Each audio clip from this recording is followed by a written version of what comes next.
May sinabi pa saglit si Cayetano na ano, parang sinama niya rin si Bongo, parang ano ang nakaisip talaga nito si ano si Bongo daw na ang wording niya is oh ito ang option natin.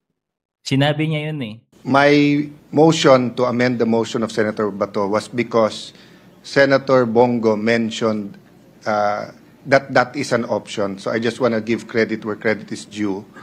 Doon pa lang, parang may team play, gano'n na kung anong gagawin nila to delay or to dismiss whatever. Hindi naman dapat gano'n yung disposition nila, 'di ba? Ano nga sila, parang jury.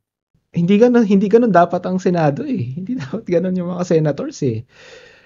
Yung asta nila, yung kung paano sila kumilos.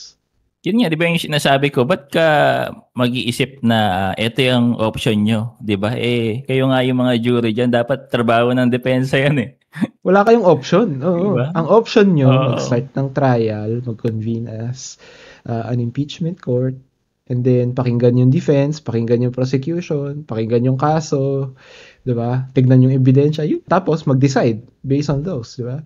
Yun ang option nyo. Alam mo, matatanggap ko pa kung tahimik lang sila. Okay, sige, proceed tayo sa trial.